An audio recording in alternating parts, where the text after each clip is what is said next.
Dear Madam Native Filipina, ako po ay isang OFW dito sa bansang UAA. May kachat po akong AFAM, matagal na. Taga US, Florida siya. Nakilala ko po siya sa Instagram way back November 23, 2023. Siya yung unang nag-chat sa akin, hanggang nagkamabutihan kami. Sa WhatsApp po kami nag-uusap hanggang nagkarelasyon na nga kami. Nagplano siya na kukunin ako at i-process ang visa ko. Tapos ang sabi niya, kailangan ko siyang tulungan sa pag-process. Sa makatuwid, magbabayad ako para sa visa. Hiningi niya sa akin ang 2,000 AAD. Sabi ko naman, pag-iipunan ko. Mga January 30, 2024, nag-chat ako sa kanya para humingi ng tulong kasi may emergency sa Pilipinas tungkol sa pera. Nag-okay naman po siya at tinanong pa nga niya kung saan ihuhulog ang pera. Kaya naman binigay ko ang account ng kapatid ko. Aba madam, 5:30 PM dito sa Dubai, magchat-chat na sana ako pero hindi na nasend sa Instagram pati na sa WhatsApp. Binlock pala niya ako. Masakit para sa akin kasi minahal ko na siya. Lumipas ang 2 buwan by April 2024, nag-decide akong gumawa ng bagong account sa Instagram. Message ko siya at nag-reply naman. Hanggang humingi ako ng sorry. So fast forward, in-unblock niya ako at naging okay kami. Yun na nga, inulit niyang muli ang visa processing. At okay na sa akin na magbabayad ako. Gusto niya na makasama ako habang buhay madam, kaya nag-start na ulit ang processing ng visa. Fast forward, nag-start na din akong maghulog ng pera, 600 AAD monthly, until July. Natapos po bali yung 1,800 AAD, pero nagtaka ako, kasi hindi niya account ang pinadalhan ko. Ang sabi niya madam, contact niya daw sa embassy yung number ng GCash sa Pilipinas. Pero yung akala ko na tapos na ang pagbabayad ko hindi pa pala kasi nanghingi ulit ng additional payment. Kaya hanggang ngayon hindi ko pa nababayaran. Ang malala po, hindi ko siya nakikita kapag magka-video call kami. Minsan, nagpapakita naman pero sandali lang. Sa loob ng 1 week madam, kung hindi ko sasabihin na tumawag siya, ay hindi rin tatawag. Kaya parang nagdududa na ako. Pero lagi niyang sinasabi sa akin na mahal niya ako at hindi niya ako kayang mawala. I hope mapayuhan niyo ako kung scammer ba ito o hindi. Malamang sender, scammer. Kasi hiningian ka ng pera. Tapos hindi mo nga nakikita sa video call, bigay ka na kaagad. Ang bilis mong nauto sa mga makabuhay patay niyang pangako at mambubula sa'yo. Hay naku madam, hanggat nagbibigay ka, hindi ka tatantanan yan. Sinayang mo lang ang perang pinaghirapan mo dyan.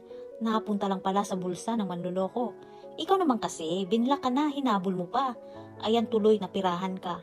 Hindi pa ba naging sapat na pinaasa kanyang tutulungan ka? Kung ako dun ay naku, hindi ko nahahabulin pa. Nakakatawa lang kasi po, siguro naisip ng scammer noon na, ay wala palang pera to.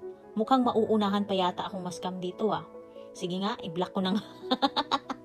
Tapos itong si madam naman, 2 months later, hindi pa rin pala natagpuan si move on. At talagang pinag-aksayahan pa ng panahon para mahanap ng paraan na matuloy ang naudlot na kunoy pagmamahalan. Ayun, huli ka balbon. Tuwang-tuwa si scammer, bingo. Magkakapera talaga ako dito. Deads na deads pala ito sa akin eh.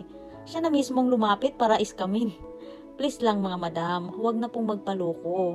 Kasi pagdating po sa visa processing, unang-una kayo po mismo ang magpa-process niyan. Without your full informations, including original documents, walang magkaganap na visa processing. Also, kailangan nyo ding mag-appearance mismo sa embassy. Also, take note mga madam, na during the visa processing, hindi mangyayari na ikaw ay magbabayad through GCash number or any person's bank account. Dahil yung mga embassies na yan, may sarili silang bank account, okay? Please naman, tama na. Huwag nang magpakaanga sa online. Kasi hanggat may nagpapaloko, mas lalong dadami ang mga manluloko. Kasi nga easy money. Kaya kung ayaw nyong umiyak sa huli, maging matalino kayo. Kung nakakaramdam na kayo ng pagdududa, edi magtanong-tanong na kayo sa mga kakilala nyo. Para naman mapayuhan kayo. Basta laging tandaan, paulit-ulit tayo dito. Huwag na huwag kayong magbibigay ng kahit sentimo. Kahit ano pang dahilan ng AFAM nyo. Minsan may pangyayari din daw sa Japan. Shinare ito ni Madam Bermuda Grass Carabao Grass. Kung nakikita nyo siya sa comment section. Shout out sa iyo, madam. Napakagaling magpayo. Yung sabi ni madam, nagkautang yung Pinay sa Japan ng 100 lapad. Binigay niya sa AFAM kasi nga magkikita sila. So babayaran daw, sabi ni AFAM. So itong Pinay nagtiwala naman. Kasi ang strategy pala ni AFAM ay pinadalhan na niya si Pinay ng konting halaga. Magaling. para patunayan na legit AFAM siya na nagbibigay ng pera. Yun pala, patibong lang niya para makuha ang tiwala ng Pinay. Namuhunan pala si AFAM.